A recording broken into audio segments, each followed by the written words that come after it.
बच्चों, अब हम लोग एक बिल्कुल नया चैप्टर पढ़ेंगे, उपसह संयोजी यौगिक। ये बहुत ही महत्वपूर्ण यौगिक हैं। हमारे पूरे जीवन भर में ये बहुत प्रभावित होते करते हैं अपने जीवन को, और ये बहुत ही महत्वपूर्ण चैप्टर भी है।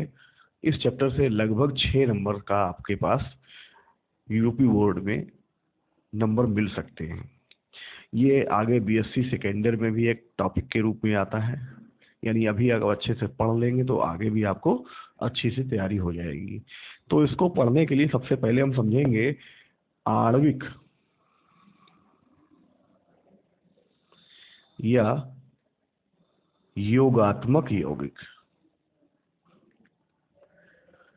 आणविक या योगात्मक यौगिक क्या होते हैं, इनको पहले समझें। तो ध्यान रखना है, जब दो या दो से अधिक सरल लवणों के विलयनों का क्रिस्टलीकरण कराया जाता है। क्रिस्टलीकरण कराया जाता है तो उनसे प्राप्त यौगिक योगात्मक या आणविक यौगिक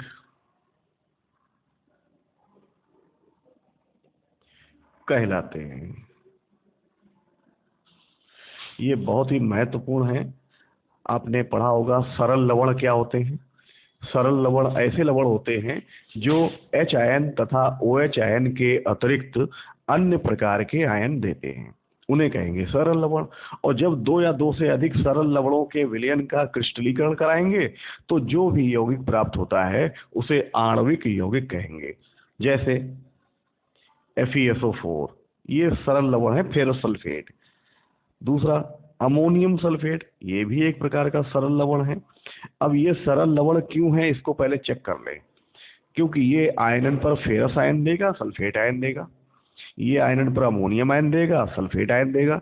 चूंकि ये ना तो H आयन दे रहे हैं ना ही OH आयन दे रहे हैं, अन्य प्रकार के आयन दे रहे हैं, इसीलिए ये सरल लवण है। अब हम इनके विलयन को गर्म करेंगे तो विलयन पानी के साथ ही मिलता है, और फिर जब इनको हम गर्म विलयन का ठंडा करके क्रिस्टलीकरण कराते हैं तो क्या बनता है, देखें। FeSO4 डॉट NH4 का whole twice SO4 dot 6H2O, ये है मोहर लवण, जिसे फेरस अमोनियम सल्फेट कहते हैं। समझ में आ गया। तो आणविक यौगिक दो प्रकार के होते हैं। आणविक यौगिक दो प्रकार के होते हैं, याद कर लीजिए। पहला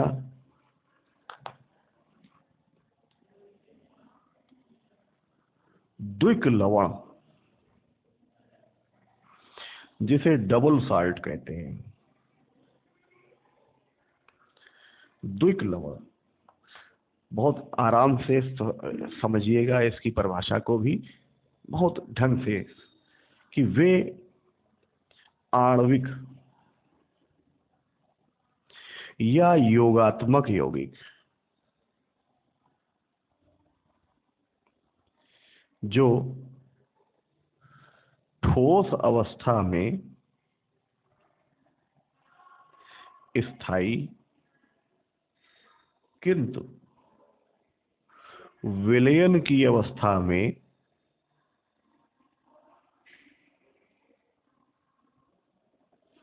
अस्थायी होते हैं और अपने अवयवी लवणों के आयनों में टूट जाते हैं, द्विक लवण कहलाते हैं।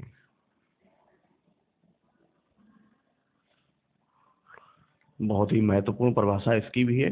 क्या है द्विक लवण? कि ऐसे आणविक अथवा योगात्मक यौगिक जो ठोस अवस्था में तो स्थायी होते हैं। जैसे एक उदाहरण ले लेते हैं, जो आपने देखी होगी सबने, फिटकरी। फिटकरी ठोस अवस्था में एकदम स्थायी रहती है, लेकिन जैसे ही उसको हम विलयन में डालते हैं वो फिटकरी पानी में घुल जाती है, यानी विलयन में वो अपने अवयवी लवणों के आयनों में टूट जाती है। तो परिभाषा को याद करना है कि वे आणविक अथवा योगात्मक यौगिक जो ठोस अवस्था में स्थायी किंतु विलयन की अवस्था में अस्थायी होते हैं और अपने अवयवी लवणों के आयनों में टूट जाते हैं, द्विक लवण कहलाते हैं। समझ में आ गया? जैसे अब इसका उदाहरण देखते हैं। जैसे फिटकरी, सबको फिटकरी का सूत्र याद है? बोलें, K2SO4 डॉट Al2SO4 का होल थ्राइस डॉट 24H2O। तो जब हम इसको पानी में घोलेंगे तो ये अपने अवयवी लवण, देखें एक ये सामान्य लवण है, एक ये सामान्य लवण है, इनके आयनों में टूट जाएगा। तो क्या बनेगा? 2K ion plus SO4 2 minus plus 2Al plus 3 plus 3SO4 2 minus plus 24H2O। समझ में आ गया? इसी प्रकार से एक और इसका उदाहरण ले लेते हैं, मोहर लवण। ठीक है, अभी हमने ऊपर मोहर लवण बनाया था।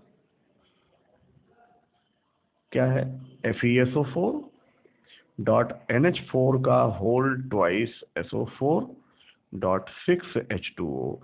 जब हम इसको पानी में घोलेंगे तो ये अपने आयन में टूटेगा, Fe+2, ये SO4 आयन भी साथ में निकलेगा, इधर अमोनियम आयन 2 हैं तो 2NH4 plus plus SO4 2 minus plus 6H2O। ये इस प्रकार से अपने आयनों में टूट गया।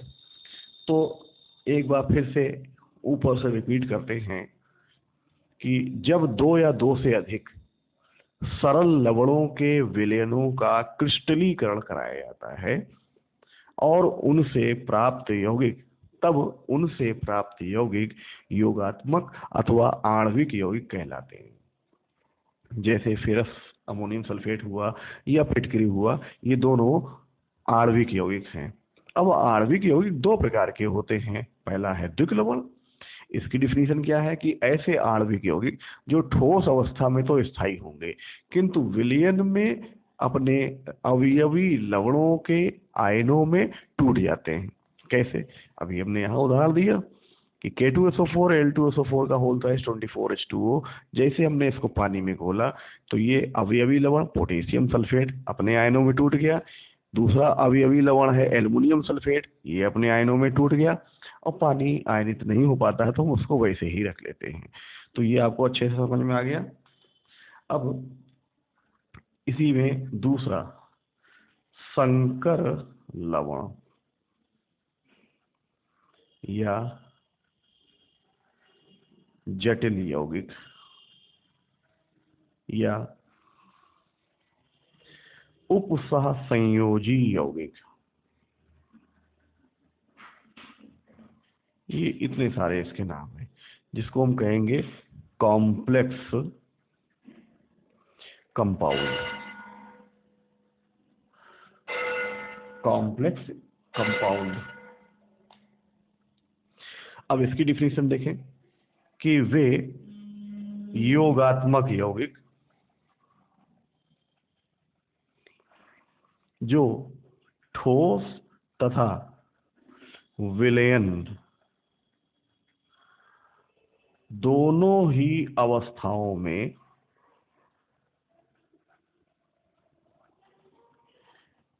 स्थायी होते हैं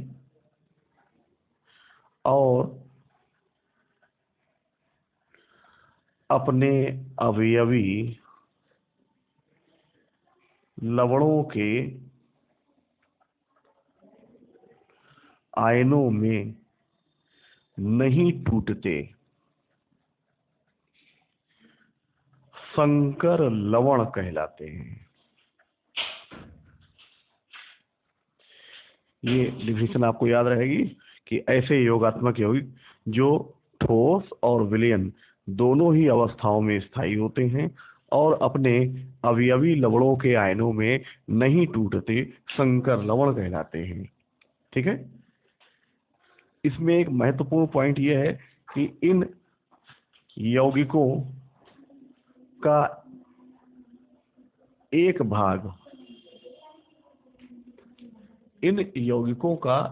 भाग जल में आयनित नहीं होता और अपने अवयवी लवणों के आयनों में नहीं टूटता। ठीक है। कायदे से इसको समझ लें कि ऐसे योगात्मक यौगिक जो ठोस और विलयन दोनों ही अवस्थाओं में स्थायी होते हैं और अपने अवयवी लवणों के आयनों में नहीं टूटते संकर लवण कहलाते हैं। इन यौगिकों का एक भाग जल में बिल्कुल आयनित नहीं होता और अपने जो भाग में जितने भी उसके अवयवी लवण थे उसके आयनों में भी नहीं टूटता, उसी भाग को हम कहते हैं संकर आयन। ठीक है। इस भाग को क्या कहते हैं? संकर आयन। एक इसका उदाहरण लेते हैं। देखें भाई उदाहरण, जैसे पोटेशियम फेरोसाइनाइड। पोटेशियम फेरोसाइनाइड सूत्र क्या है कि ये 4FeCN का होल 6। जब हम इसको आयनित करेंगे तो इससे 4 के आयन ये तो अलग हो गए प्लस FeCN का होल 6 ये अलग हो गया। यही कहलाता है संकर आयन। ये अपने अवयवी लवणों के आयनों में नहीं टूटता है। समझ में आ गया? अब बच्चों इसके बाद हम लोग पढ़ेंगे कि द्विक लवण तथा संकर लवण में अंतर। ये अंतर पढ़ने के लिए हमें यहां पर इधर लिखना है द्विक लवण और इधर लिखना है संकर लवण। समझे पहले क्या है द्विक लवण और क्या है संकर लवण? पहला पॉइंट, द्विक लवण ये केवल ठोस अवस्था में स्थायी किंतु विलयन में अस्थायी होते हैं। ये केवल ठोस अवस्था में स्थायी किंतु विलयन में अस्थायी होते हैं और उसमें ये ठोस तथा विलयन दोनों ही अवस्थाओं में अस्थायी होते हैं। हो गया? एक और पॉइंट इसका समझ लो। क्या कि द्विक लवण अपने अवयवी लवणों के आयनों में टूट जाते हैं और यहां पर क्या बताएंगे कि संकर लवण अपने अवयवी लवणों के आयनों में नहीं टूटते। तीसरा है द्विक लवण अपने अवयवी लवणों के आयनों के अपने अवयवी लवणों के आयनों का परीक्षण देते हैं और इसमें संकर लवण अपने अवयवी लवणों के आयनों का परीक्षण नहीं देते। और आखिरी है द्विक लवण में धातुएं अपनी सामान्य संयोजकता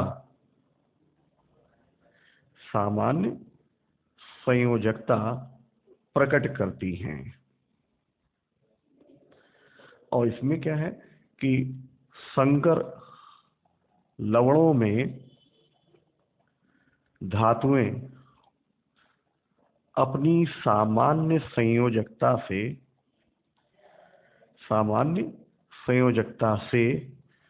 अधिक संयोजकता प्रकट करती हैं।